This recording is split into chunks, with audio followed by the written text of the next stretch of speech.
Sudah hampir 10 tahun Ibu Tuti menjalani hidupnya seorang diri. Ia tak pernah benar-benar membahas soal suaminya yang pergi meninggalkannya, kabur bersama perempuan lain yang jauh lebih muda. Tapi, masyarakat tahu. Namanya tetap disebut sebagai Bu Lurah.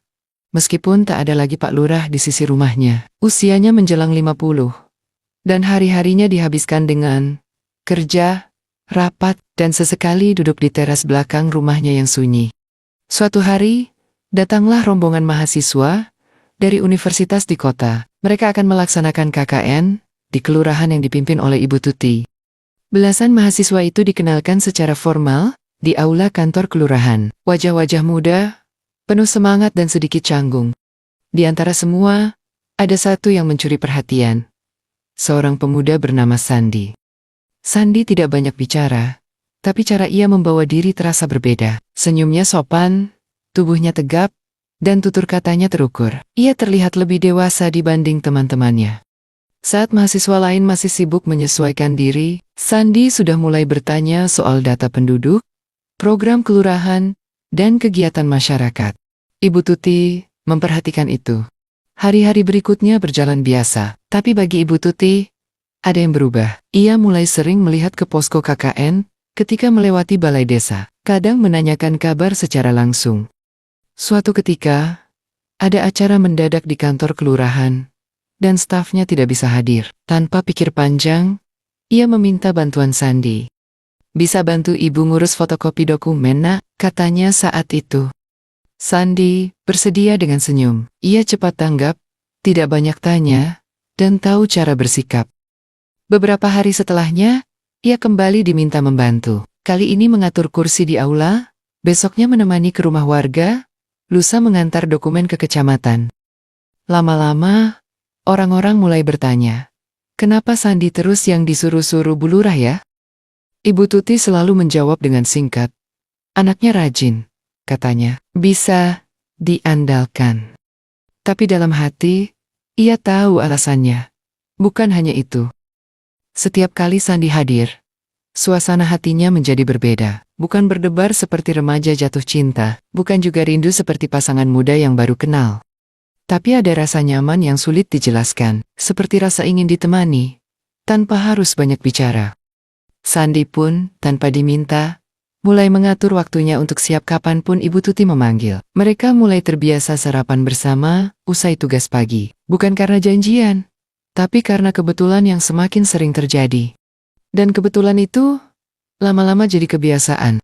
Karyawan kantor mulai berbisik. Mahasiswa KKN lainnya mulai bersikap canggung. Tapi Ibu Tuti tetap tenang. Baginya, Sandi adalah anak muda yang sopan. Tidak neko-neko, dan pintar membawa diri. Ia hanya menikmati kebersamaan itu, tanpa banyak memikirkan apa kata orang. Suatu sore, saat mengantar Ibu Tuti pulang dari kantor, Sandi menawarkan diri untuk membantu membawakan tas kerja. Ibu Tuti menoleh, sedikit tersenyum, lalu mengangguk. Mereka berjalan berdampingan menuju rumah dinas lurah, melewati taman kecil yang mulai ditumbuhi bunga-bunga liar. Sesampainya di rumah, Ibu Tuti tidak langsung masuk. Ia mengajak Sandi duduk sebentar di teras belakang. Hanya 15 menit, katanya. Sekadar teh hangat dan obrolan ringan. Tapi 15 menit itu, perlahan menjadi 30. Kadang, sampai 1 jam. Mereka tidak membicarakan hal-hal penting, hanya soal cuaca, warga RT yang baru, atau rencana kegiatan desa. Tapi, di balik kata-kata ringan itu, ada ketenangan yang tumbuh, seolah mereka saling memberi ruang yang tidak bisa diberikan orang lain.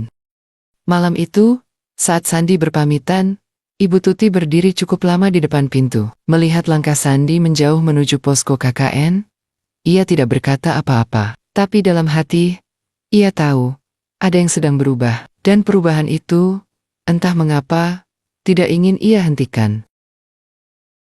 Hubungan antara Ibu Tuti dan Sandi tidak berubah secara tiba-tiba. Semuanya mengalir pelan-pelan, tanpa suara, tanpa gejolak. Tapi siapapun yang memperhatikan cukup lama akan tahu, ada yang tidak lagi seperti semula.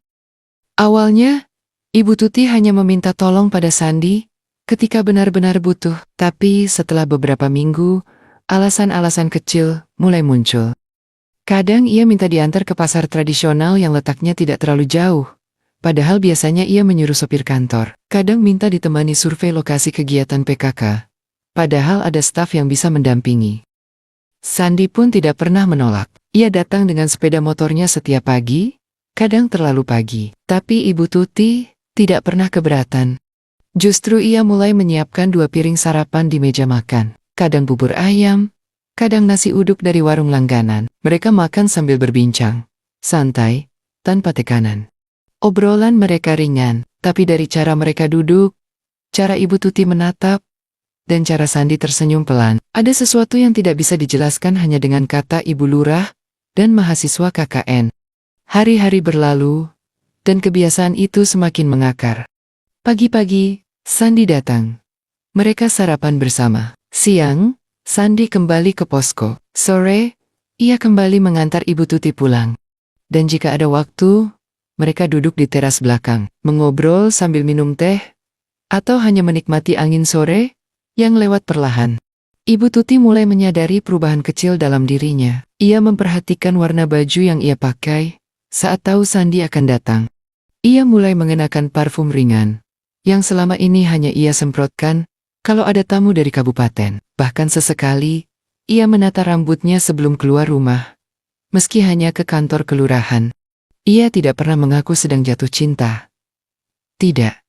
Perasaan itu terlalu remaja untuk disebutkan, tapi ia tahu, dirinya sedang menikmati kebersamaan yang terlalu sering untuk disebut biasa. Di sisi lain, Sandi tetap bersikap sopan dan tenang. Ia tidak pernah melewati batas, setidaknya tidak dengan kata atau sikap yang jelas. Tapi dari cara ia menjaga waktu, cara ia selalu menyempatkan hadir untuk Ibu Tuti, dan bagaimana ia mendengarkan cerita kecil tanpa tergesa. Semua itu memberikan ruang yang cukup untuk Ibu Tuti merasa dihargai. Orang-orang mulai memperhatikan. Beberapa staf kantor kelurahan mulai melontarkan candaan kecil. Mas Sandi, kayak asisten pribadi Bu Lurah ya, kata seorang pegawai sambil tertawa ringan. Yang lain hanya tersenyum. Ada yang melirik, ada pula yang pelen-pelen menjaga jarak. Entah karena sungkan, atau mulai merasa tak nyaman. Teman-teman KKN Sandi juga tidak lagi bersikap seperti dulu. Ada semacam jarak yang muncul, tidak frontal, tapi cukup terasa. Beberapa dari mereka pernah melihat Sandi keluar dari rumah dinas saat hari sudah mulai gelap. Dan meski tidak ada yang menuduh langsung, bisik-bisik itu pelan-pelan menyebar. Tapi Sandi tidak menggubris, dan Ibu Tuti pun memilih diam. Mereka berdua seperti menyadari bahwa ada batas yang sedang dilewati, tapi memilih untuk tidak menamai batas itu. Mungkin karena jika diberi nama, segalanya akan terasa terlalu nyata. Di suatu pagi, ketika hujan turun deras, Sandi datang dengan jas hujan tipis yang basah kuyup. Ibu Tuti menyambutnya dengan tawa kecil dan secangkir teh hangat. "Ngapain maksa datang? Kan hujan," tanyanya. Sandi hanya menjawab pelan, "Ibu butuh diantarkan." Ibu Tuti menatap cangkirnya, tidak menjawab. Tapi dalam hati, ia tahu, ia tidak benar-benar butuh diantar. Ia hanya ingin ditemani. Dan Sandi, entah sadar atau tidak, sedang mengisi ruang kosong itu, sedikit demi sedikit. Hari itu, mereka tidak banyak bicara, tapi suasana terasa berbeda. Seperti dua orang yang saling memahami, tanpa harus mengucapkan apa-apa. Dan dari keheningan itu, tumbuh rasa nyaman yang sulit dijelaskan, dan makin sulit untuk dihentikan. Sore itu, langit mendung sejak siang, tapi hujan belum juga turun. Angin sudah terasa lembab. Sandi datang seperti biasa, mengantar Ibu Tuti pulang dari kantor kelurahan. Mereka tidak langsung berpisah. Seperti hari-hari sebelumnya, Ibu Tuti mengajak duduk di teras belakang, sambil menyeruput teh yang mulai menjadi kebiasaan mereka. 15 menit berlalu, langit makin gelap, lalu angin bertiup lebih kencang. Tak lama kemudian, hujan pun turun, lebat, deras, mengguyur tanpa jeda. Sandi melirik ke halaman depan. Ia tak membawa mantel hujan. Motor bebeknya sudah basah kuyup, dan tak ada tanda-tanda hujan akan mereda dalam waktu dekat. Ibu Tuti berdiri dari kursi, masuk ke dalam rumah, lalu kembali membawa handuk kecil. "Udah basah tuh jaketmu. Masuk aja dulu, gak usah pulang sekarang," katanya sambil menyodorkan handuk. Sandy menerima handuk itu dengan senyum kecil. Numpang nunggu reda ya, Bu? Ya, masa disuruh pulang hujan-hujan begini? Mereka masuk ke ruang tengah, lampu dinyalakan. Dan suasana rumah terasa lebih hangat dari biasanya. Ibu Tuti duduk di sofa, menyalakan televisi. Setelah beberapa kali mengganti saluran, ia berhenti di satu film Jepang yang sedang tayang di kanal internasional.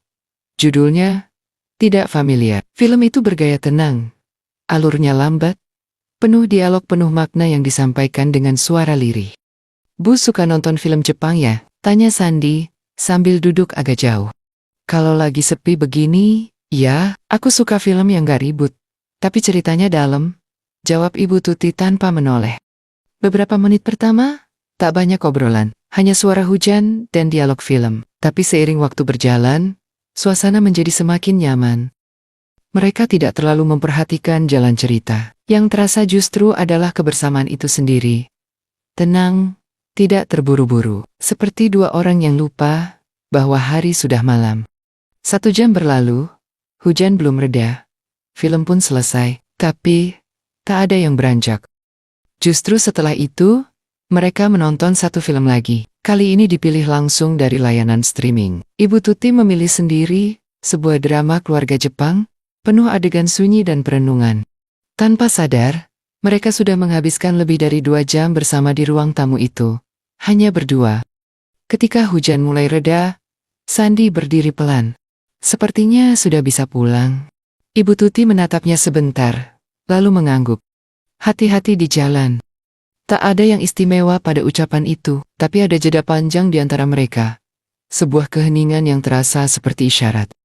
Malam itu, tidak ada sentuhan, tidak ada kata-kata berani, tapi ada rasa yang tinggal lebih lama dari hujan. Dan sejak malam itu, menonton film bersama bukan lagi hal yang kebetulan. 2 hari kemudian, Ibu Tuti mengirim pesan lewat WA. Kamis malam? Kamu kosong? Aku ada film baru Jepang. Bagus katanya. Sandy menjawab singkat. Kosong Bu, saya datang jam 7 ya. Mulai dari sana, malam-malam mereka punya rutinitas diam-diam. Setiap minggu, 1 atau 2 kali, Sandy datang ke rumah setelah tugas KKN selesai. Tidak pernah lebih dari jam 10 malam, tidak pernah menginap. Tapi dalam 2 atau 3 jam itu, dunia seakan hanya milik mereka berdua. Mereka menonton dengan tenang, kadang bicara soal alur cerita, kadang tertawa pelan, kalau ada adegan lucu. Tapi lebih sering mereka tenggelam dalam diam yang tak canggung. Ibu Tuti duduk di sofa panjang, Sandy di ujung sebelah kanan. Jarak mereka tidak terlalu dekat, tapi juga tidak terlalu jauh. Beberapa kali, listrik sempat padam, tapi mereka tetap duduk bersama. Menunggu nyala kembali, sambil ngobrol soal hal-hal kecil. Masa kuliah Sandy, cerita lama Ibu Tuti tentang suaminya yang pergi, atau sekadar membahas makanan favorit. Kedekatan itu tidak diumumkan. Tidak dijelaskan, tapi mereka berdua sama-sama tahu, mereka sedang masuk ke ruang yang tidak lagi sama.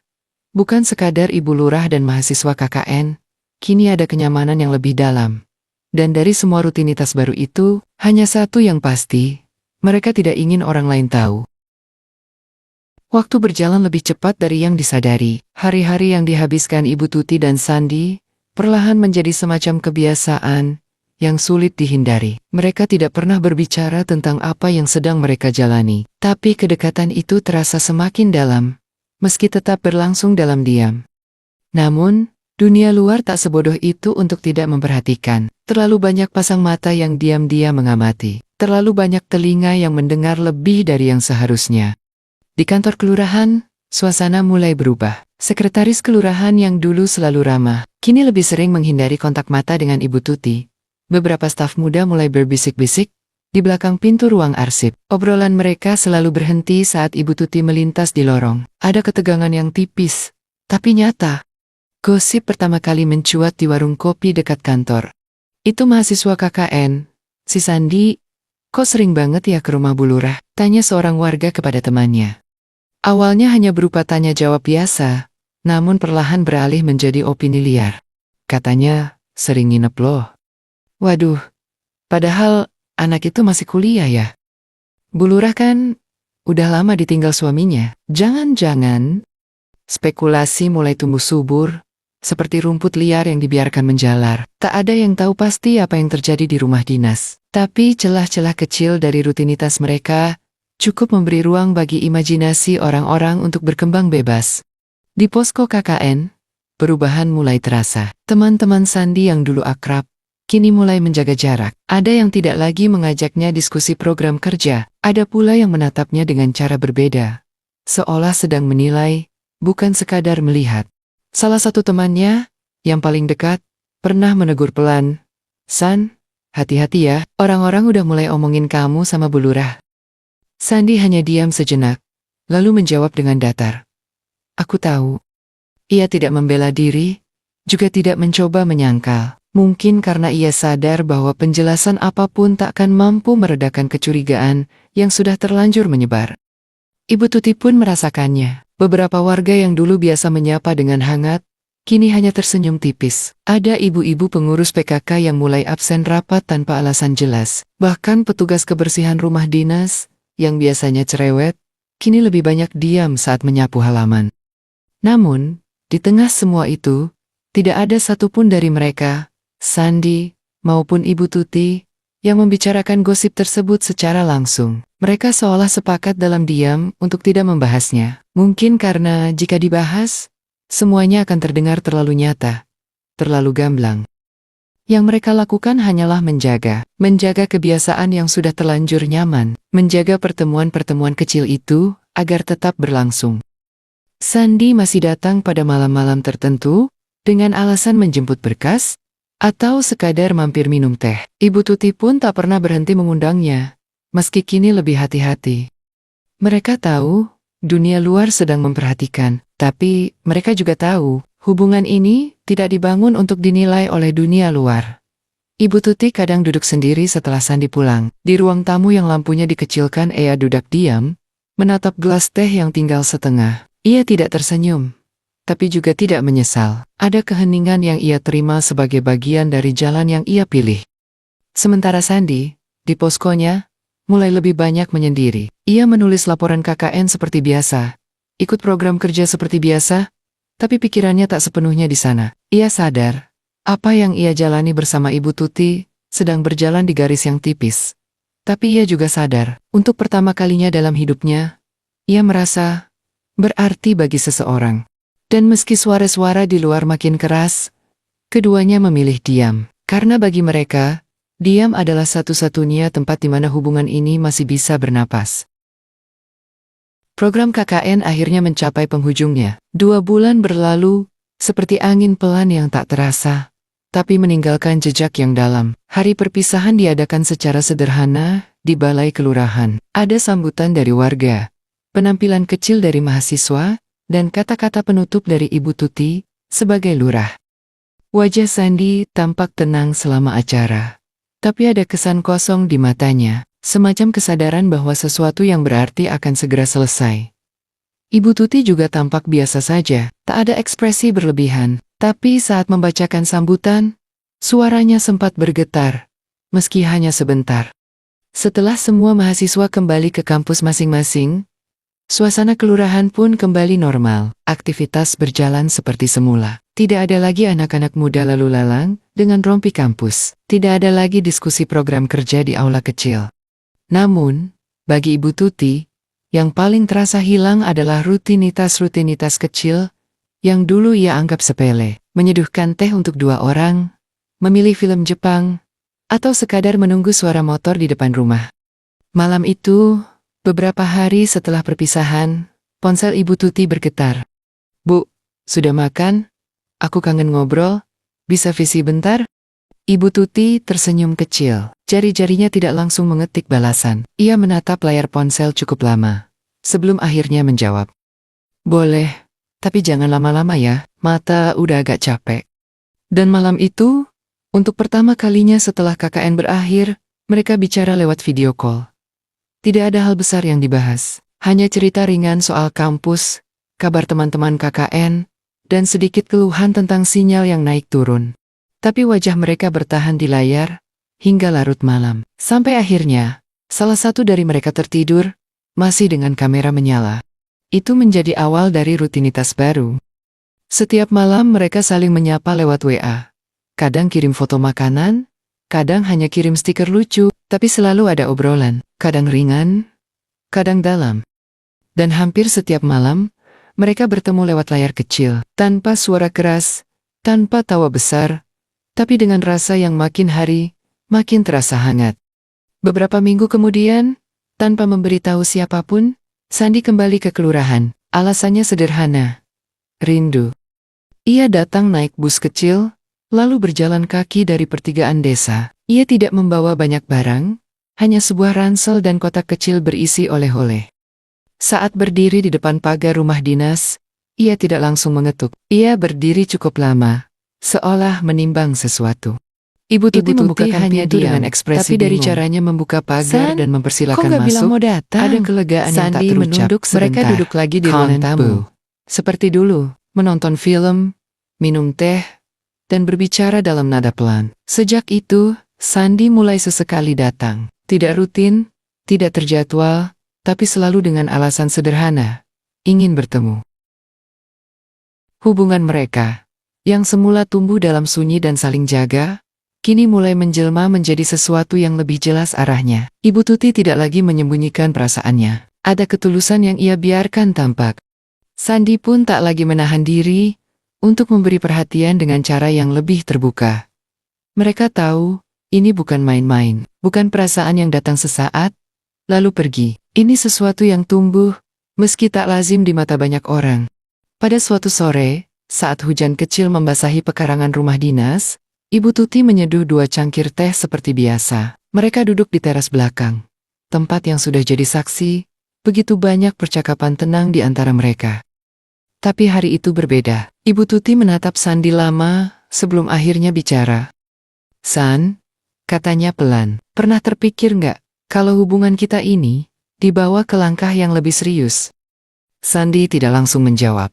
Tapi matanya tidak terkejut, seolah pertanyaan itu bukan sesuatu yang asing di kepalanya. Ia hanya diam beberapa saat, menatap ujung hujan yang jatuh ke tanah. "Kalau ibu yang ajak, aku nggak akan nolak," jawabnya akhirnya, tenang, penuh keyakinan. Itulah momen ketika segalanya berpindah dari wacana menjadi keputusan. Ibu Tuti mengangguk perlahan, tidak ada pelukan, tidak ada tangis, hanya keheningan panjang yang menandai bahwa mereka telah memilih jalan yang tidak akan mudah. Beberapa hari kemudian, Sandi pulang ke rumah orang tuanya. Ia tahu, berita ini tidak bisa disampaikan lewat pesan.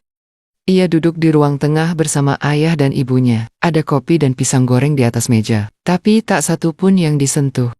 "Aku mau nikah, Bu, Pak," katanya. Mencoba membuka dengan nada sehalus mungkin. Ibunya sempat tersenyum senang, tapi hanya sebentar. "Sama siapa?" "Bu Tuti, lurah tempat aku KKN dulu." Tak butuh waktu lama, suasana yang awalnya hangat, berubah tegang. Ayahnya mengernyit, ibunya menatap tak percaya. "Sandi," kata ayahnya, "Ibu Tuti itu seumuran sama kita. Kamu sadar nggak? Apa yang kamu omongin?" "Sadar, Pak. Justru karena sadar, aku bicara sekarang." Sandi menunduk. "Tapi, aku udah nemu orang yang bisa bikin aku tenang. Yang nerima aku, yang jujur. Aku nggak nyari yang sempurna. Aku nyari yang bisa aku temani sampai tua, dan aku yakin sama Bu Tuti." Ayahnya berdiri, berjalan ke jendela. Matanya menerawang. "Bukan soal cinta, San. Ini soal hidup. Kamu nanti ditertawakan orang. Istrimu akan lebih dulu menua, lebih cepat sakit-sakitan. Sandi mengangguk pelan. "Aku siap, dan Bu Tuti juga bukan orang tanpa rencana. Dia bahkan udah siap bantu aku bangun usaha. Dia punya lahan dan peternakan sapi. Kalau aku serius, aku bisa jadi pengelolanya." Ibunya menggeleng pelan. "Itu bukan soal harta, San. Aku nggak bicara soal uang. Aku bicara soal kepercayaan. Dia percaya sama aku, bahkan lebih dari yang pernah dikasih orang lain ke aku." Keheningan panjang, menggantung. Tak ada yang bicara lagi malam itu. Namun ketegangan tetap terasa, bahkan setelah pembicaraan selesai. Esoknya, orang tua Sandi belum memberi jawaban. Tapi dari sikap mereka, Sandi tahu, jalan yang ia pilih tidak akan mudah. Sementara itu, Ibu Tuti sendiri sudah siap menghadapi semua itu. Ia tahu, perbedaan usia bukan hal kecil di masyarakat, tapi ia juga tahu, rasa takut tidak bisa jadi alasan untuk menolak kesempatan bahagia. Aku nggak mau kamu kehilangan keluargamu karena aku, ucapnya pada Sandi. Kalau aku harus kehilangan sesuatu untuk dapetin yang lain, aku harap yang aku dapat gak sial-sial, jawab Sandi. Pelak. Dan malam-malam berikutnya, mereka tetap bicara, tetap saling temani. Tapi kini, setiap percakapan membawa bobot yang lebih besar. Ada harapan, ada ragu, ada keyakinan yang terus diuji. Namun satu hal yang pasti, mereka sudah tidak bisa mundur lagi. Mereka sudah melangkah. Restu itu tidak datang dengan cepat, dan jelas tidak mudah. Setelah beberapa kali percakapan panjang, beberapa kali jeda yang penuh ketegangan, orang tua Sandi akhirnya melunak. Bukan karena mereka sepenuhnya setuju, melainkan karena mereka melihat sesuatu yang tak lagi bisa diingkari, keyakinan di mata anak mereka sendiri. Satu hal yang ibu lihat, kamu gak ragu sama pilihanmu, ujar ibunya suatu malam, dengan suara pelan, nyaris seperti gumaman. Kalau kamu udah sejauh itu, kami cuma bisa berharap kamu bahagia. Ayahnya tak banyak bicara, hanya menepuk pelan bau Sandi.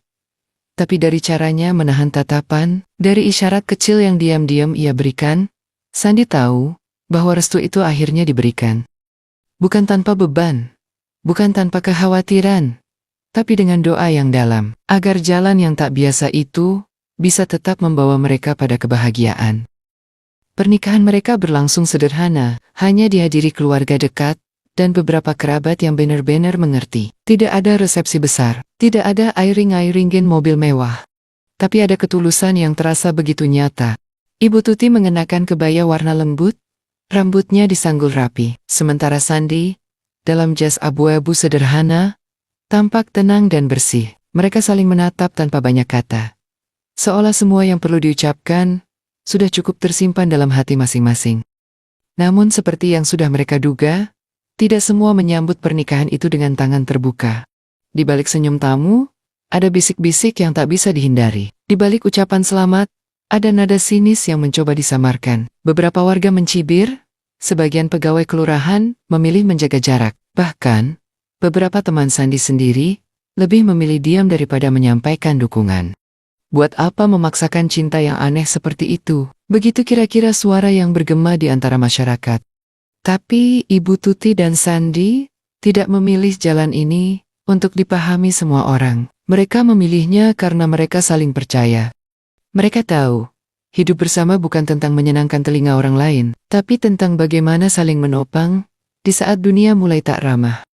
Hari-hari setelah pernikahan mereka dijalani dengan ritme yang tenang.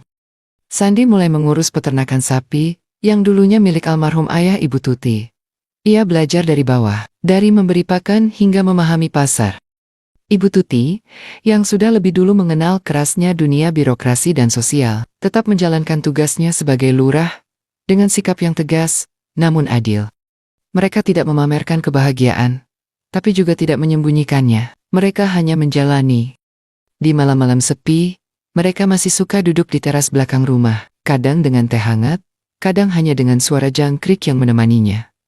Tak selalu ada obrolan, tapi dalam diam pun, ada rasa yang tak perlu dijelaskan. San, ucap Ibu Tuti suatu malam. Kalau suatu hari kamu merasa lelah, kamu boleh berhenti sejenak, tapi jangan pernah ragu sama pilihanmu ya. Sandi menoleh, tersenyum pelan. Aku yang memilih jalan ini, Bu. Jadi biar bagaimanapun, aku akan tetap jalanin bersama ibu. Dan mungkin, bagi sebagian orang, cinta mereka tetap akan dianggap janggal, tetap akan jadi bahan obrolan di warung kopi dan grup WhatsApp warga. Tapi bagi mereka berdua, cinta itu bukan untuk dikaji panjang-panjang. Cinta itu dijalani, dijaga, dan diperjuangkan. Bukan untuk mengalahkan siapa-siapa, tapi untuk membuktikan bahwa rasa yang tulus bisa menemukan jalannya sendiri. Karena pada akhirnya, cinta bukan soal umur, status, atau cerita masa lalu. Tapi soal keberanian untuk memilih dan bertahan pada pilihan itu, meski dunia terus bertanya kenapa. Tidak semua cinta lahir dalam situasi yang mudah. Kadang, Ia datang dalam bentuk yang sulit diterima oleh pandangan umum. Terlalu tua, terlalu muda, terlalu jauh perbedaannya. Terlalu banyak pertanyaan yang mengikutinya. Namun satu hal yang tidak bisa dibantah adalah, cinta yang tulus tetaplah cinta. Ia tidak selalu harus logis, ia tidak selalu harus disetujui oleh semua orang. Dalam hidup, akan selalu ada suara-suara yang mempertanyakan langkah kita. Akan ada orang-orang yang mengukur cinta dengan ukuran sosial, bukan ketulusan hati. Tapi jika kita sendiri tahu apa yang kita rasakan, jika kita bisa berdiri di atas keyakinan yang jujur, maka cinta itu layak diperjuangkan. Tentu, memperjuangkan cinta bukan berarti membabi buta, tapi tentang keberanian untuk tetap tinggal saat yang lain memilih pergi. Tentang tetap menggenggam erat, meski angin sekitar terus mencoba melepaskannya. Karena pada akhirnya, yang menjadikan cinta itu bermakna, bukan hanya saat semua orang mendukungnya, tapi justru ketika kita tetap menjaganya, di tengah segala rintangan dan keraguan. Jangan takut ketika cinta kita tidak dipahami. Jangan mundur, hanya karena langkah kita berbeda dari yang lain. Karena kadang, yang paling indah memang bukan yang paling mudah. Yang paling indah adalah cinta yang diperjuangkan dengan tenang, dengan tulus, meski tak semua orang mengerti. Terima kasih sudah menonton cerita ini sampai akhir. Saya Renal, dan ini adalah cerita Renal, tempat di mana kisah cinta, pengkhianatan, dan kenyataan hidup diceritakan dengan cara yang menyentuh dan bermakna. Kalau kamu suka dengan cerita barusan, silakan tinggalkan pendapatmu di kolom komentar. Pernahkah kamu melihat atau mengalami cinta yang seperti ini? Aku ingin dengar ceritamu. Dan jangan lupa untuk like, subscribe, dan nyalakan lonceng notifikasi, supaya kamu nggak ketinggalan cerita-cerita terbaru dari cerita Renal. Sampai jumpa di kisah berikutnya. Tetap bijak dalam mencintai, karena cinta yang baik layak diperjuangkan.